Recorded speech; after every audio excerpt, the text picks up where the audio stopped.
So at this point, we'll open it up for questions.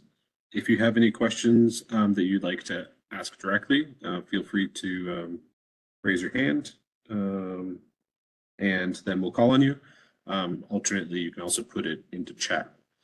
So I had a question to start off. You talked about the, make sure you get my terminology, the segments. So human lunar return is right now. Foundational exploration is next, and then sustained lunar evolution. So the capabilities that you're showing on the screen right now, these would be considered part of the foundational exploration, or are these still part of the human lunar return segment? These would be part of foundational exploration. Okay. And then the follow-up to that is when we start talking about having infrastructure on the moon and we're returning to the same site multiple times, is that sustained lunar evolution, or is that foundational exploration?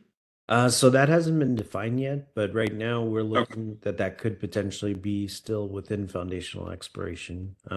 That transition between the FE segment and the SLE segment is still kind of in work. Right now, we're kind of setting a target of approximately 4 crew on the surface for about 30 days as the kind of the end of FE, but that can be accomplished in multiple ways. And so we're still looking at how we can actually accomplish that and achieve that.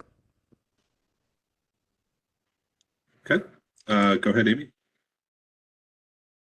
But also, we've got these white papers that we're going to be putting together, and so for this to be of the most use to y'all in terms of that whole cadence of the review, what is a good time, a good month or whatever, where that would be of the most use to get to y'all? So I don't know exactly, how soon y'all have documents ready that are going to be part of the review in November, for example. So can you give us a little bit of a guide of what's going to be the most helpful to y'all for us to get those to you? Sure. So personally, I think if we had something around the time of, February where we do our workshops, so we can actually discuss some of those white papers in dialogue, that would be ideal, right? So if we had them early in the year, early in the calendar year, so that way we can actually have a dialogue during the industry and academia workshop in a face-to-face manner,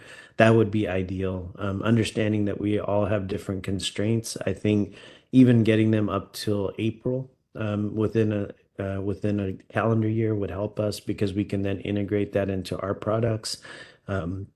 We try to go pencils down in mid to late summer, so late June, early July.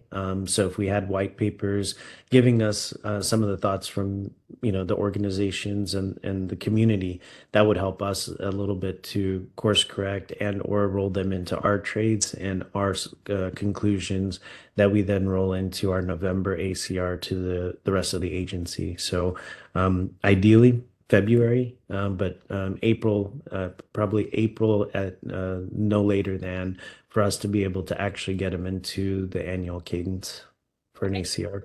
Great. Thank you, Settle. All right. And it looks like Jim Head has a question. Yeah, really, really excellent, Chantal. Very fascinating and comprehensive. And also, I would add just to your previous comment, it's really nice to know that NASA headquarters is still using pencils, because they have an eraser on the other end, and that makes it evolvable, like you say. So that's great.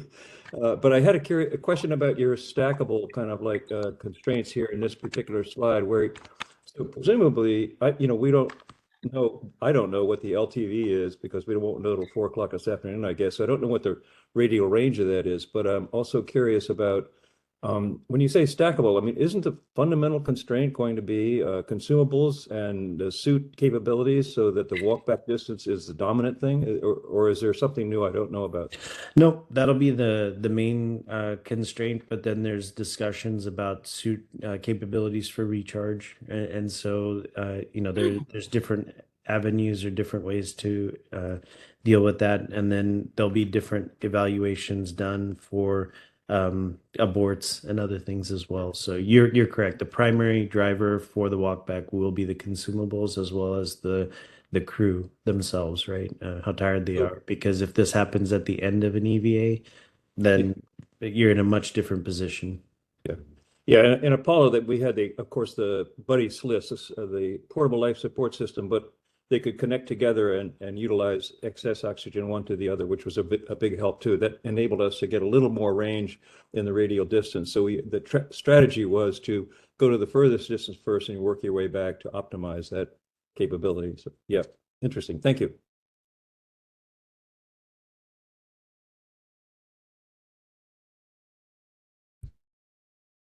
Amy? Second question.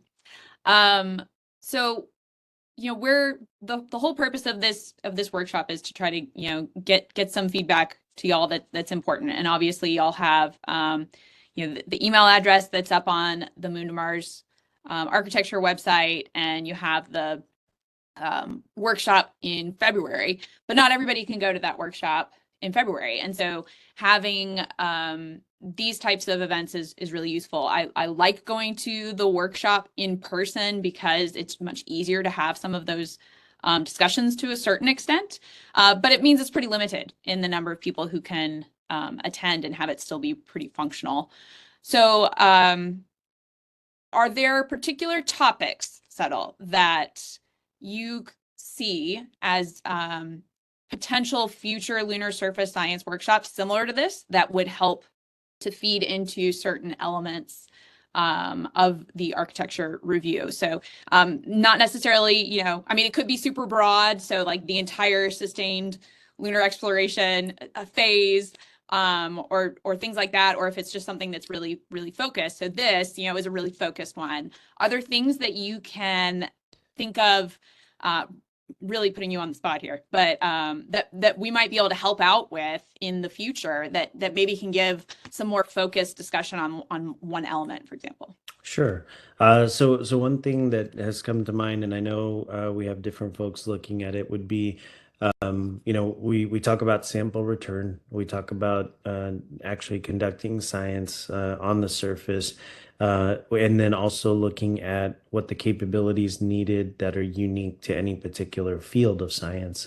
Obviously, we have different areas that want to do research. Are there any unique capabilities that bubble up that the architecture needs to provide that we're not doing, that we haven't highlighted yet? Kind of goes back to Sarah's opening comment about the chicken and the egg. The architecture can't implement something if we don't know that it needs to be in there. So is there a particular measurement and or analyses that you want to do on site while you're on the surface that the science community would like to do that's unique, right? It's not just power data, thermal, the standard abilities that an implementation or an element provides to support a payload. Is there anything unique that's needed to support and or conduct that particular branch of science or that experiment?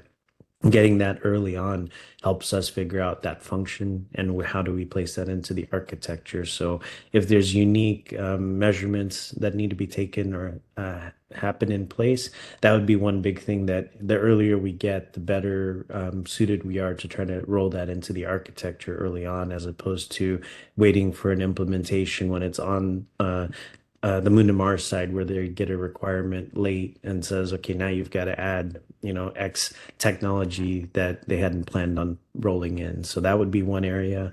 The other thing would be similar to, I think, Ben's opening on the versions of, how do we lay out an exploration strategy, right? Ideally, it's not going to be one. We're still working on the overall strategy, but most likely it'll be some sort of hybrid, right? Most likely it'll look like we'll have certain sites where we may aggregate hardware and or assets, but then we'll want to explore other areas as well. So we're trying to preserve that capability to conduct sortie missions.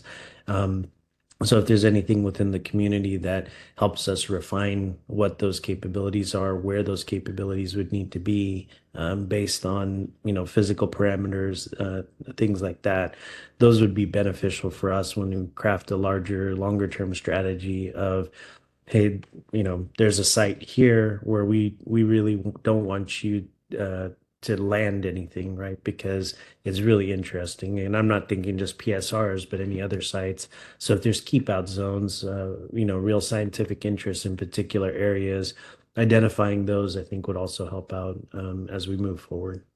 So those are two areas. I'm sure I could think of a few more if you gave me a few minutes, but I don't want to take up time from other questions, but those are two areas where I think that would help us a little bit to help start getting the functions crafted and laying out the strategy for the longer term. Okay, thanks. And if you have things that come up later, because I know I did put you on the spot there. If you have things that come up later in discussion that, League in particular, or things like this can be helpful to y'all. We really like to help y'all out. No, we appreciate the help. So there are a couple of questions, chat. And before I get to those, since you mentioned sorties, my understanding is that the LTV, the lunar terrain vehicle, and the pressurized rover, that once they're delivered to the moon, the idea is that they'd be able to traverse to exploration sites that are nearby and be available for those future missions. But if you do have exploration sites that are further away, that are in the sortie class, is there ever a point in which like having an LTV becomes like a baseline for something that you want to do even the first time you go to a location? So I don't think we've determined that yet, since if you have a sortie mission, at a minimum, you've got the suit capability for mobility. And so I think unless there's some reason that we feel that you'd need that capability, I would say initially for a sortie mission, we expect that the capability of the lander is increasing as far as its accuracy, its landing accuracy. And so that way, if there is a need for that outside of, say, the baseline exploration region, that the walk suit mobility distance may be adequate for the initial mission. And then if there's more need to kind of go back to that, then we'd have to start thinking about placing more assets there for that greater mobility. Great. So B. Harvey has a question. Can science ideas come from the international partners? Definitely. Is with the integration and the work that we're doing with all the international partners, obviously each nation has their own interest as well. And so as a part of Artemis, they're bringing their own ideas, their own research to the table. A lot of times they align with our needs, and I don't know all the forums in which the science communities are interacting, but we know there's been a lot of collaboration. But definitely ESA, CSA, and JAXA have all brought forward some of their interest and some of their ideas on what their national interests are when it comes to science. Okay. And there's also a question from Heather Smith of what the PR meant, and John Gruner said pressurized rover. Yes. But this community might not have heard as much about the pressurized rover, what the current status is. Could you describe just a little bit of what that capability would bring to the surface? Sure. So pressurized rover right now is under development with JAXA as an international contribution. It has passed its mission concept review, and they're working on getting moving forward to their SRR, or system requirements review. This would allow for a pressurized or shirt sleeve traversing of the lunar surface, and then the crew would be able to conduct EVAs from this mobile asset. And so the pressurized rover would allow them to be in a shirt sleeve environment while they're moving about the lunar surface. Again, requirement space is up to about 20 kilometers, and then come back and basically conduct EVAs at those sites up to a certain distance, and then drive back to the HLS and ascent. So they'd be able to live and work in a shirt sleeve environment in distances away from the HLS landing site. Great. All right. Well, thank you very much for coming in and presenting this really nice presentation and answering our questions. And hopefully you're able to stick around for some of the other parts of the meeting too. All right. Appreciate it. I'll probably be sticking around for about half an hour. So I appreciate it.